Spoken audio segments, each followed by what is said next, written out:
there's no AI without data. So Yeah, exactly. just to me. But the triad, I mean, what we call the triad is not only data. So it's data, AI, and infrastructure. Because you need the infrastructure this is what we call the triad in the industry. So you need data, you need the infrastructure that will store the data and will run the AI model. So this is like if you wish, the three critical pillars, right, from a technology perspective. Hello, everyone, and welcome to another episode of the AUD podcast channel. We have a very special guest with us today, Mr. Modhar Khan. Modhar, welcome to the show, man. Thank you, Khalid. I mean, it's a pleasure to be here. It's an amazing podcast. You have a great spot right here, and excited to be part of your show. Thank you so much for your time. Really appreciate it. So, Modhar, obviously, I found out about you quite recently. I know you came here and gave a talk at AUD about the future of gaming and innovation and AI. And then when I was taking a look at your profile, you've had quite an interesting career, as we were just talking off camera. So I know your background is in engineering, typical classical engineering, and then we'll get to it a little bit later in the show. In 2015, everything changed when you discovered data, and you've been now working in data and data science for the last 10, 15 years. So I think the timing of our conversation today couldn't be more pertinent, because that's what everyone's talking about. AI is on the tip of everyone's tongue, and every industry is disrupting things left and right. But I actually haven't had the pleasure of sitting with someone yet who has actually been in the data science AI field for as long as you have. So I'm very excited today to learn from, I consider you someone who's an expert in the field, of how do we get here, what's the future look like, and how are we gonna upscale to fit into this new model of the world that we're going into. But before we get into all of that, Modhar, why don't you give all of us a little bit of background about yourself, and we'll take it from there. Well, thank you, Khalid, and thanks for the, now you made me more interested to talk about AI. No, I think,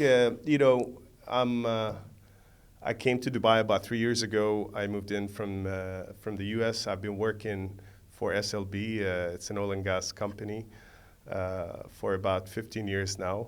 And I had the great pleasure of being relocated here with the family about 3 years ago to support our operation and customers across Middle East and North Africa region as the AI manager, looking at how we could deploy the technology across the value chain in oil and gas sector, from exploration to drilling to production. So that's my recent history. In the past, as you said, I started as an engineer, chemical engineer to be more specific. And I had the opportunity to work in a number of different countries, in operations, in different positions within the company, including technology, development, as well as internal functions. So, and in all of these positions, I had the opportunity of engaging with data, engaging with great teams, from data scientists to product managers to developers, to build solutions, either external or internal, to deliver value to the company and to the customer. So yeah, it's been quite a journey. I mean, as you said, for over the last 15 years. So it's been very interesting when I was, doing my research, that, like you just said, you've really been all over the world, with SLB, and you've worked in so many different positions. So I wanted to start the conversation today with this. So I know you have an engineering background. Now, what I've learned, or from the discussions I've had recently on the podcast, there's a lot of people in industries that are traditionally, we would think, are only reserved for people who are quite technical. But like we've had people for space, with AI, in gaming. But now, what I'm realizing is a lot of people who have what I would call the traditional education are now being able to enter all these different fields. So just to start, how do you feel like your engineering background has played into the work that you're doing right now? I mean, big time. I mean, to be honest, I think, well, before I go and talk about engineering, it's important to acknowledge that,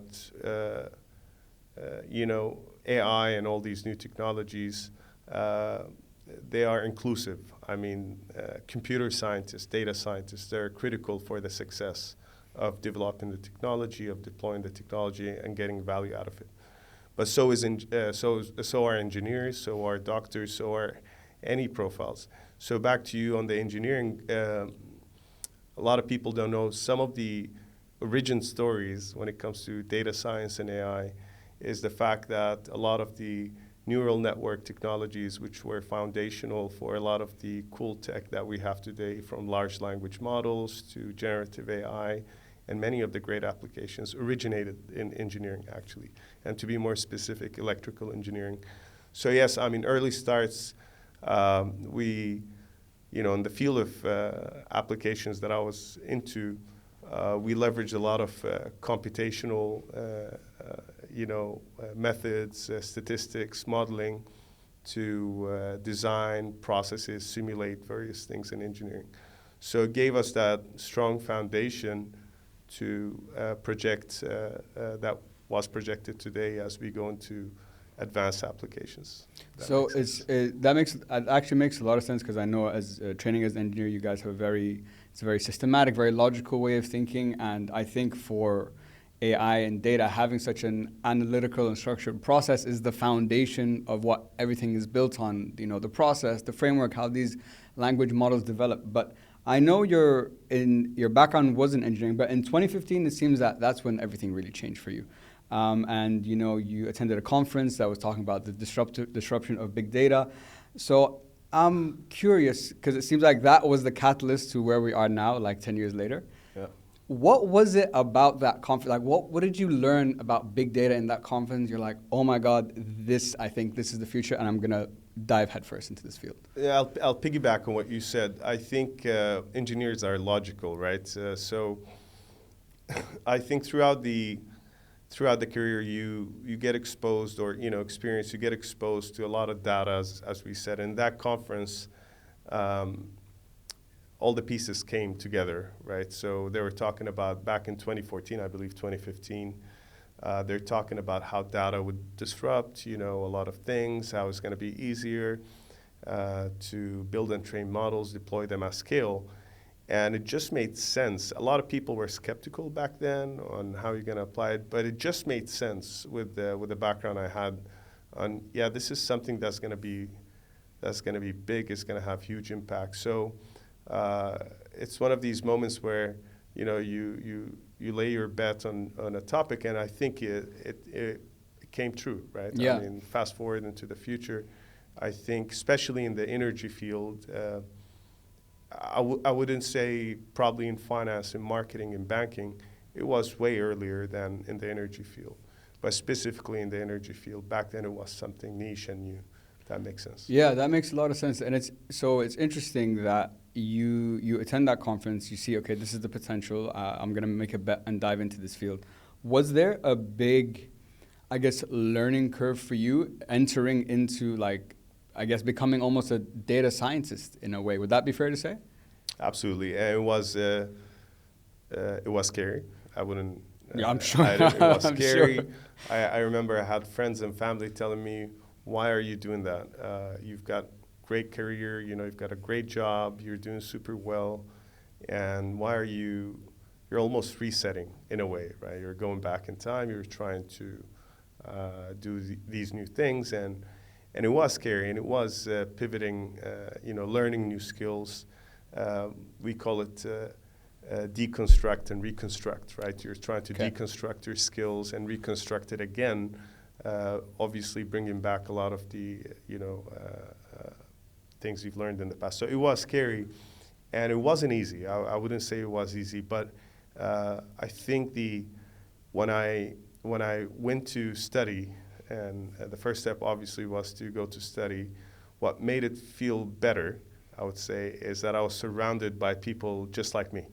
Fair. Who almost like we converged on similar pathways, where they're all coming from these amazing different backgrounds, VP in finance, engineering, supply chain, universities, various different things. And we all had, 10 to 20 years experience, and so it kind of made it easier just to feel that you've got this support network of people similar to you sitting with you in the same room. And also, not only are you guys all trying to learn the same thing, which, there's a camaraderie that is built always when you go through that kind of journey with people. It's interesting how they all came from different backgrounds too, which I believe when we talk about, AI, and you started the conversation saying AI is inclusive, that you need finance, engineering, medicine. You need all these different disciplines and expertise and across every field to come together to build this new, I guess, version of the world that we're kind of going into. Would that be fair to say?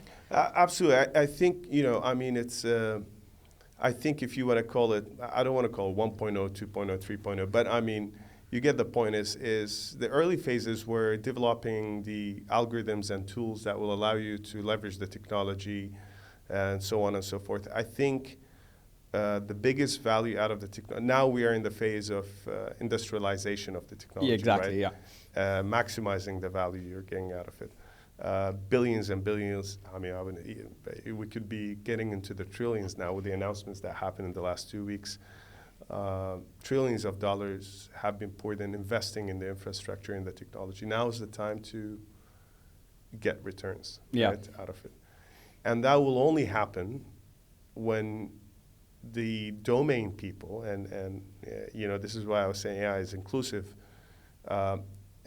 You could bring in a computer data scientist, whatever, and you can throw them into a manufacturing line. You can put them in a clinic. It might take them about 3 to 6 months to get to learn about the business, right? Understand what's important, understand the data. But what we're seeing is if you are able to cross-train and cross-skill or upskill domain people, you're able to get value out of the technology way quicker, right? And you embed it in the process. Sorry to interrupt you. When you say domain people, what do you mean by that? Very good. So I mean, domain are the people who are skilled in their own craft, right? Okay. So if you're talking about, say, a doctor, right? It's a domain. I mean, he's a domain person, or she's a domain person. If you're talking about, an engineering and a manufacturing technician. So now I think there is a consensus that you won't get the maximum value out of AI, unless you embed it in the process itself, right, where people use it. And you got to democratize it in a way for them to be able to use it without having to go back to a data scientist or an AI engineers. And that's what I was talking about, domain and inclusivity. If it's not used by the end user or the domain people, you won't get the maximum value out of it. It's going to remain in the back end somewhere unless you embed it in a process. That's a really great point, because the expert is the one who's going to know how to embed the tool most efficiently, because they're the ones who we know the problems or the challenges or the roadblocks. So they already have a depth of knowledge in their field, which then when you bring AI into it allows them to, I guess, link, I think we could fit this in and automate maybe this process or that. Absolutely. Does that sound about right? You're 100% spot on. And I was just visiting with a friend. I mean, it's outside of work, and we've known each other for about 20 plus years. He's an officer, actually. Okay. He's in law enforcement, and about 10 years ago, he was hardcore, very professional, right? An investigator kind of persona.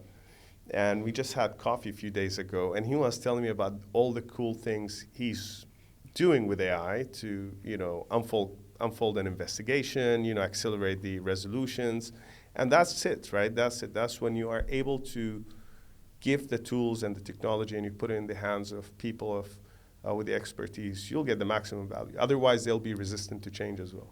That's also a very good point, because the change needs to start from the experts. Because naturally, like I'm the general public, I'm like, if this doctor is not using this tool to fix, whatever symptom, how can I have the confidence to do the same? So it's starting from the top, I guess, and trickling down into the general public.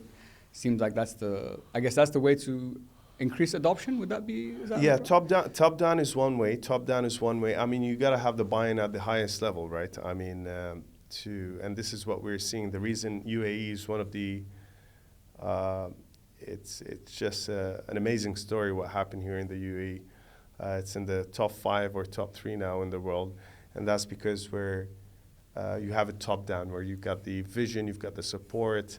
The leadership across the country, they're all advocating AI and accelerating the value out of AI. And this is why you're seeing it now being trickled down and maximized.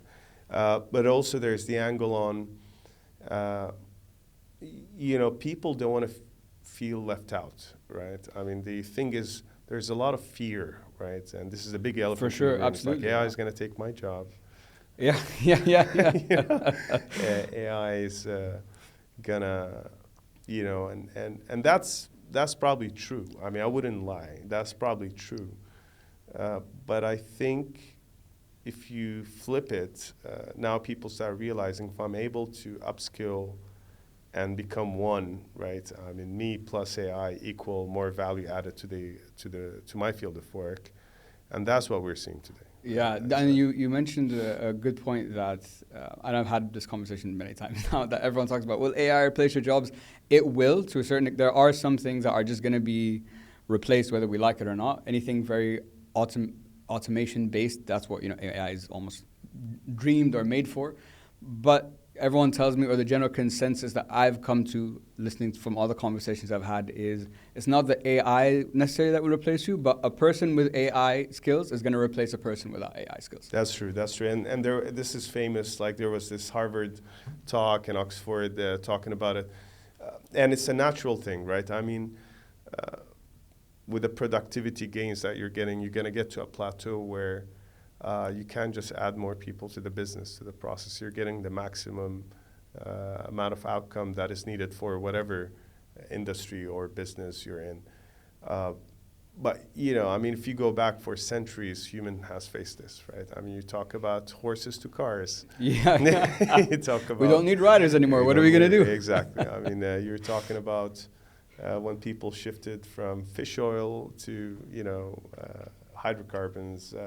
Bad example probably, but it is what humans have been designed to, is adaptation, right? So new things come, they make everyone's life better, but then what's next, right? So, and I think we are at that phase in humanity where this technology is going to do a lot, huge impact, disruption in a positive way, but then the next wave would be much better, right? For sure. What humanity is going to do. Yeah, I heard someone tell me on a podcast once that the tech you have today is the worst version of that tech that you're ever going to have. And that really rang true for me. But building on your point, throughout, as you said, through human history, we're very adaptable, innovation, tech advances, jobs are replaced, removed, new things come into the equation. Now, although, because I think the psychology is very important here, like not just the psychology of the general public when it comes to using AI. And you just said something about the fear of missing out, which I think a lot of people still have about AI. They don't really trust it. Should I use it? Like, for example, just using myself, I use ChatGPT all the time, right? Yeah. But I haven't reached the comfort level yet, personally, as Khalid, to start talking to it like I would talk to something else. Yeah. So there's, I don't know, because I'm like, if I start using my voice, then it's almost like it's a bit too much. I don't know how to explain it to you. No, I get it, and you shouldn't. Right? Oh, okay, I'll be very honest with you. Okay.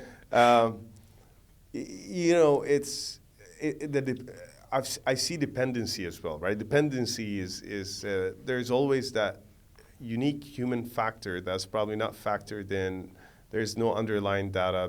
The model has not been exposed to certain experiences. The underlying models have not seen certain data, and it's not magic. It's all these AI models, or they're trained on foundational data that's been ingested by humans, right? So if the model is not aware of the features, right, or certain experiences that you have, obviously it's not going to give you the best outcome. So yes, you shouldn't trust it, because you should use it as a first step, right, to get, probably if you're using ChatGPT, to fast track some thoughts. You could do quick review, but absolutely. I mean, I don't think we are at a stage of 100% yet. Yeah. Maybe we'll never be. Maybe we will in 5 to 10 years. I don't know. But I think for now, again, going back to the original point of the value of these tools is to improve productivity. So things that would have taken us days, weeks, months, now you can do it in seconds. Yeah. Right? Yeah. Now you get that time back, and you can reinvest it in reviewing the outcome and making it better. Yeah. So I wouldn't trust it. Okay. There's You've still heard it value here, for guys. Khalid. There's still value for Khalid and Modhar. And Okay, that's good. That's good. Yeah. So I'm so happy you brought up that point. So I had someone on my podcast recently, and we were talking about AI and Right. the future and stuff. And he said what you were saying in the sense that AI. Everyone talks about AI will save you time and whatever. And then he's like, okay, it saves you time, but like now what? That doesn't necessarily mean you're going to be more productive with your time, So Yeah. there's a reality that has to be taken into consideration as well. But he made a point which I thought was very interesting, touching on the data and what we just talked about, which was, he's like, Khalid, isn't it interesting how as people, we are very concerned about our privacy online. Yeah. We are very concerned about our data being shared with third parties, with advertisers and so on. And like, we think it's bad, opt out. Fine. However, at the same time, when it comes to ChatGPT, we are telling it everything. My business, my family, it knows every single thing about me. So he's like, it's so funny how on one side we're like, no, but at the same time we're so willing to give not just what these guys are asking for, but even more. Don't you find that to be so interesting? Absolutely. I think I was sitting in I was just downstairs the other day in the office, and I was sitting in a coffee shop, and I was hearing someone behind me talking, and I thought there was like a conversation.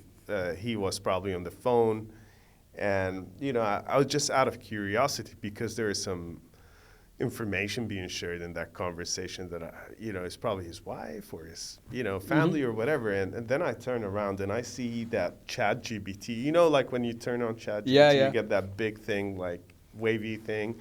And he was talking to the app about how to deal with the kids. And you know what? I can tell you, people probably are sharing more than what they're supposed to share with it. But it's the fact that people are realizing the value, right? So if you don't have an experience in certain things, right? Why not tap into the power of this? The other day we were, on the privacy, just like a story from 2015, 14, we were doing an experiment in New York. And that experiment was like, we had the topic of ethics and compliance and data privacy and all of these things. And it was a great experiment in the sense that we were divided 70% people who say no one is going to give up information, right? Private information, and 30% of us. No, people would, if people would understand the value, they'd eventually share. So what we did, we went down, to the street and we started giving out pizza. Okay. So it's like free pizza, a slice of pizza, if you fill up this form, right? Guess what? Everyone gave up personal date of birth. And there was a consent, right? You check the box. Do you consent sharing your personal information? Yes. Can we use it? Yes. To train models? Yes. For a slice of pizza. So the reality is humans are willing to give away personal information, for a slice of pizza. It's a metaphor, but you can use it. So unfortunately, it's out there. Now it's it's scary, but I think we need to get comfortable with it. Yeah, and I think that getting comfortable with it, just like I was saying earlier, haven't reached that level of comfort yet with it. It's a process that's going to take time, but listening to your example, I think is a great example, and it shows you how simple we actually are. But what I took from it is, I think the reason we are more willing now to be giving more of our data, touching on your point that you said, is because we're getting the value of it. So I'm like, if I give this more, it can help me more, so it will be better, so I'm willing to give it more. And I think coming on to the difference between like the advertisers and tracking and like you willingly do it, the autonomy of me doing it myself rather than just like, that accept all cookies or like consent or whatever, it feels different. It doesn't feel like I'm being sold to or tricked. Do you get what I'm saying? Absolutely. And I think, it's improving. I think the regulations and companies business will always be business, right? They'll try to. There are a lot of great companies out there, ethical, all of these things. But again, I think everyone is trying to do the right thing.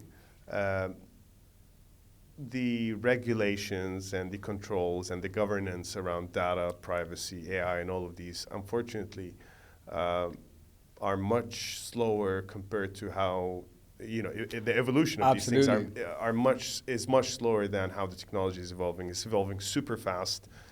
I don't think regulators are able to keep up. It's been every day you get something new right out there, and then how do you deal with it? So it remains I would say, a big elephant that needs to be addressed. Yeah.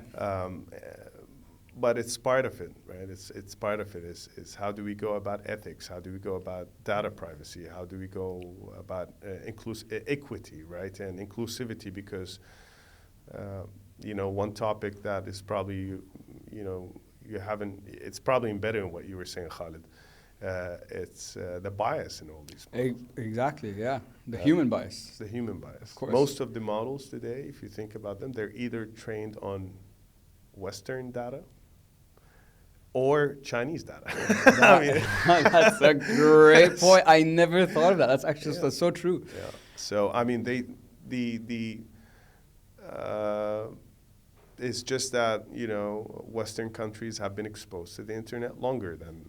I'm not saying it's just imbalance in the data set itself, right? Yeah. That all these models are being trained on. If you think about, the second best models, talking large language models, whatever, it's based on Chinese data, right? Yeah. I mean, so there's a lot of biases in these models that are being fixed, and they're trying to improve it, and all of these things.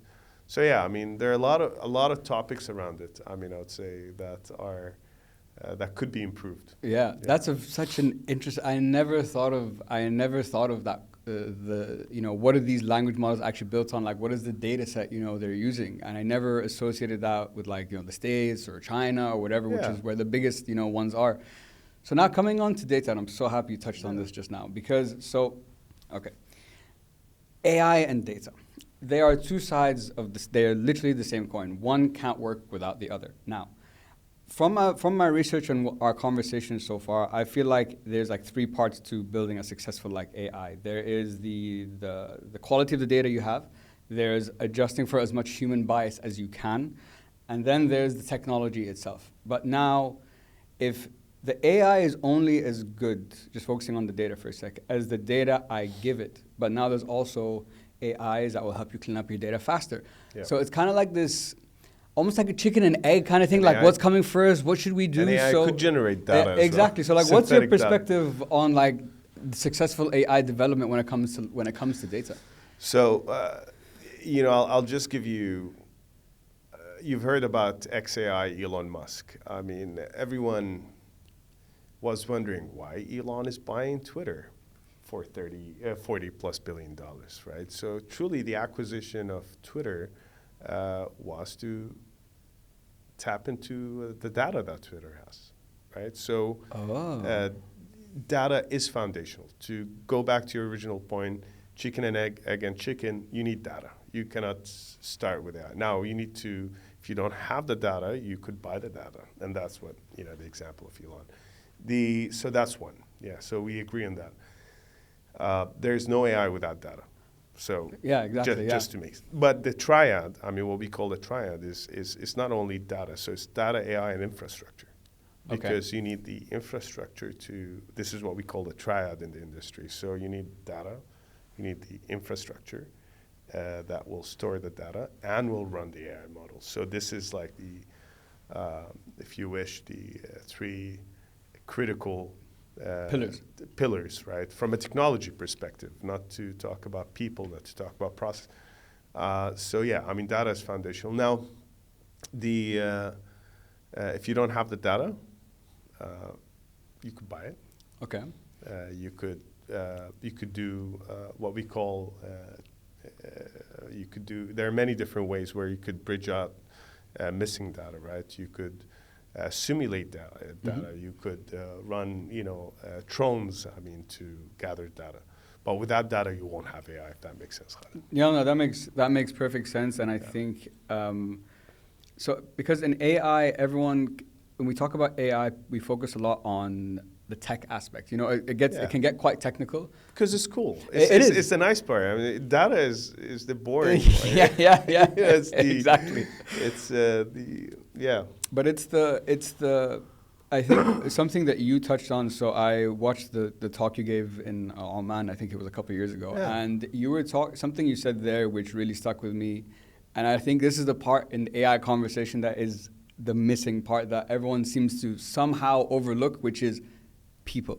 He's 100%. like, yes, we can build these things, but do you even have the right workforce that understand these models, to build these models? We don't. He's like, listening to you, we don't even have the pool of talent to do this correctly. So that's why but I feel like in the AI conversations, the person element and the quality and talent pool that's available and ready to do that now is a part of the conversation that seems to be missing from a lot of the things that I hear. What's your perspective then? No, we go back, absolutely. We go back in full circle to where we started, Khaled, right? So we're talking about domain. We're kind of alluding to it in a way.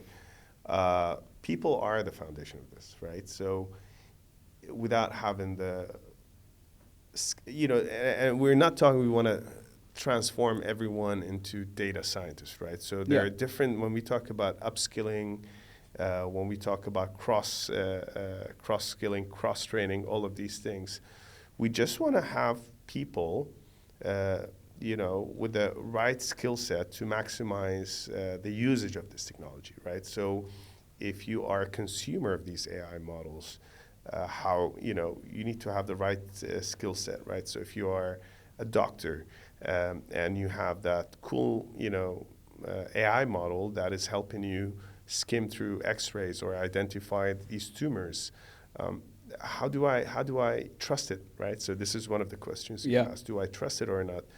How can I read? What is recall? What is accuracy? What is precision? What's the confusion matrix, right, for me? How do I know that the model is performing well, right? Maybe she or he, they don't have to go that deep into the technical knowledge, but to have the right skill set to be able to consume these or the output of these models and be comfortable using it, depending on the situation, right? If you're someone who is, who is probably in management, you're leading the company, you're in strategy position, you're in C-suite position, you obviously need to learn how to, how do I have AI as part of my strategy, right? Exactly, yeah. My strategic workforce planning, how do I leverage the technology to bring value back to the shareholders and to the investors, or maximize the value back to the shareholders. So I think without skilling or upskilling people, we won't gain the maximum value out of the technology. It will just remain on the shelf, remain something cool. Everyone talks about it. No one knows how to use it. Now, when we talk about upskilling and moving things forward and, getting people ready for the next wave of the world that we're entering, you've talked about upskilling and how there's all these initiatives. The UAE now has just launched a new initiative that AI is going to be taught in schools to kids, which is incredible. And it kind of reminds me when I was younger and we had computers and we just play Pong or bounce games or whatever. And I know now there's a data storage is now a massive thing that we have to tackle. And I know the UAE just made a massive deal with OpenAI, and they're going to offer ChatGPT to residents for free as well. So I guess the question I have when it comes to upskilling is how significant is the education piece in us moving forward over the next 5 to 10 years? Foundational. Khaled, it's foundational. And I think you brought the example. I mean, I think what, you take the entire demographics, right? So you're talking about the future workforce that you have, and what UAE is doing is absolutely amazing, right? It's the initiative of having AI in the curriculum for schools is super disruptive, right? Because now 5, 10, 20 years down the road, you're going to have the right workforce, right? To Exactly, leverage the technology, you'll maintain your leadership, if not exceed, on the leadership position. So that's on the education part. Is for the future generation. How do we make make them ready? Exactly, yeah. And I think I was surprised. My son comes to me like every few days, asking me to help him with some homework or something, and I think he just wants to do it to have some dad-son time, right? But it's I think I was just saying, it's like, what are you doing here? It's like, oh, I've generated this design using AI, right? And then I started talking to them about what they're doing, and these this generation, or the coming generation, they're fully ready. They know how to use it. They don't brag about it. It's just part of their day-to-day thing, almost. right? I mean, it's almost, and that's just amazing, the things that they're going to do with it.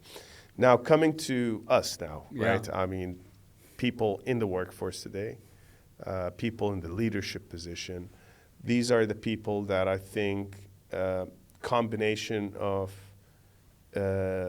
educational institutes, initiatives. I'm a genuine believer in private sector. Okay. So I do believe that if it comes from the private sector, there is value out of it, hopefully. And so I think a lot of companies are creating programs to upskill their people.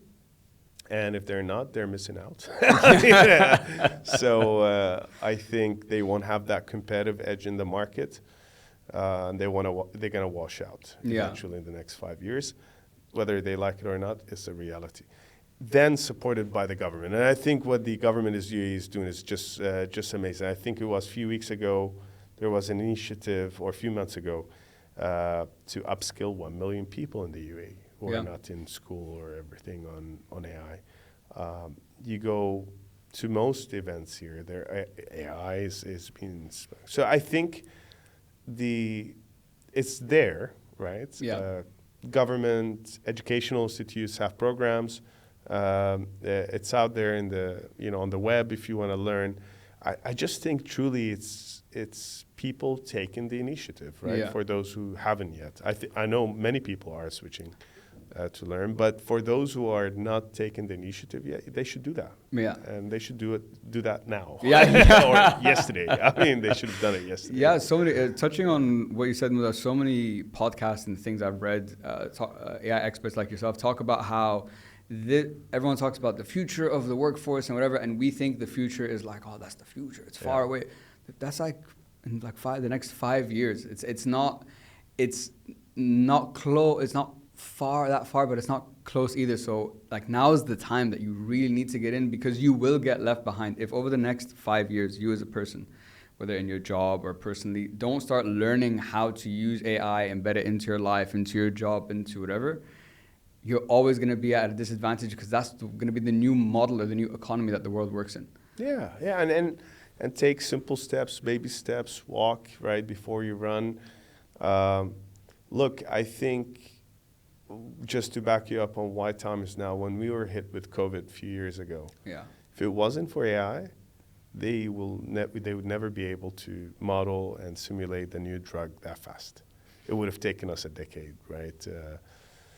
There are many things that are happening now that are super, super beneficial if we're able to apply the technology to it, right? So endless, from energy to healthcare to many different fields are benefiting today. So time is now, yeah. The time is now, yeah. And now I know AUD, for example, will be launching the AI in business major, and also launching the Masters of Science in AI as well.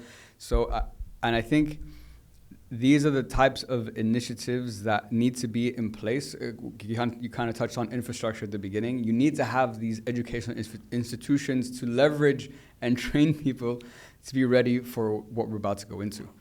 100%. And, it's just like, I think the advantage of what you guys have here is you're in the heart of the city, this vibrant city, Dubai, right? You're close to everything. And the reputable institute. I think, when some of the faculty were telling me about the program in the launch, it's just great, right? I mean, and I think if you're able to, if you're able to step out, come here, spend a quality few hours just to learn about this, interact with amazing people here. Yeah, I think this is one of the ways to do it, right? Yeah. And I think it's important to have institutions just like you guys, participate in supporting people transition. Exactly, That's and it's important. And it's giving people the opportunity that if you want to go into this field, now you have a structured vehicle way. to go into it Absolutely. with and a curriculum, to build off that. Absolutely. Modhar, I wanted to just round off our conversation today with a few more questions. So, and I think this question would be just a fun question for people to know. I'm blown away every day with the use cases I hear about AI.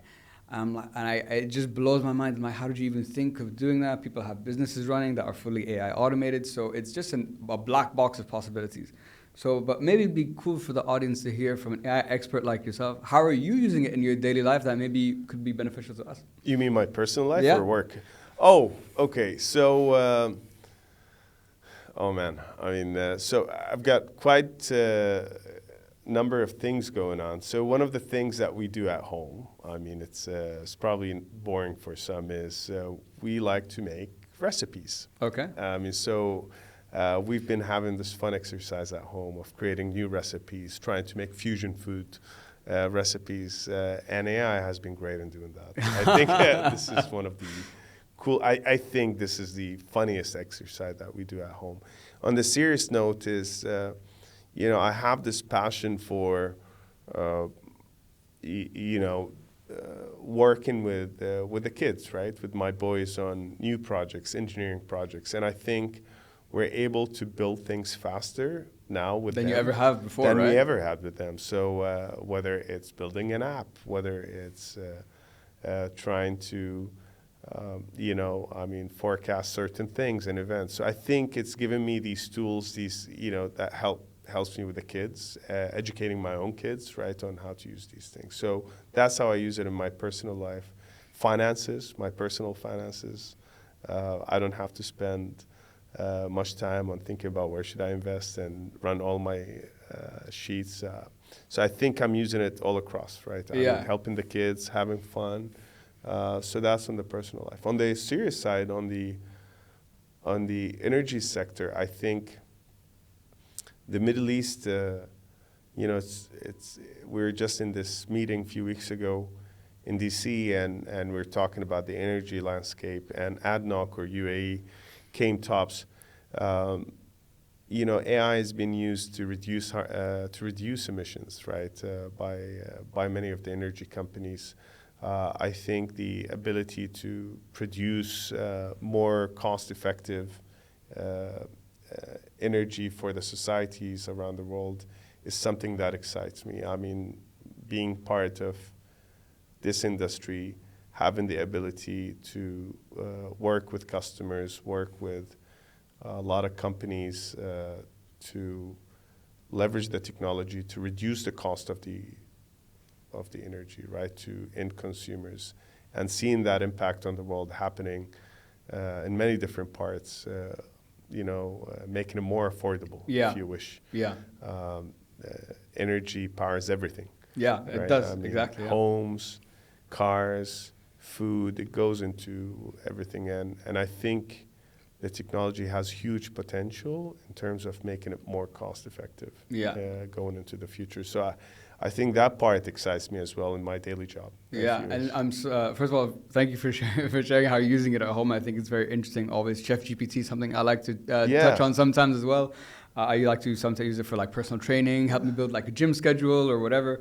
And you touched on the energy, and I think we need to round off the conversation on this point, because everything we've talked about today about AI, data, energy, they're all linked. You need energy to be able to use the tech, to make the AI, to do the thing, to come back to energy and so on. And that's where it comes into data storage comes in, which is incredibly costly, energy heavy as well. So when it comes to, I guess, the future of data storage, how do you see it from your perspective? So I mean, look, I wish we could show.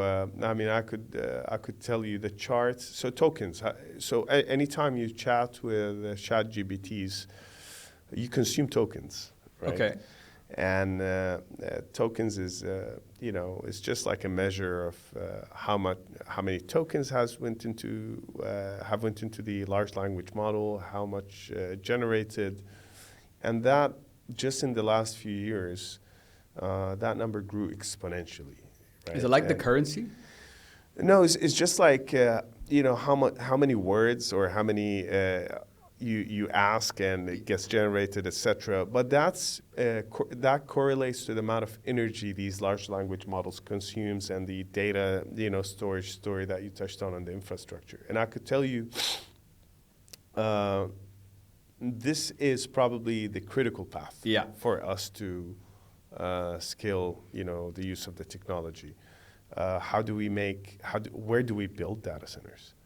How do we supply them with energy, affordable energy, right?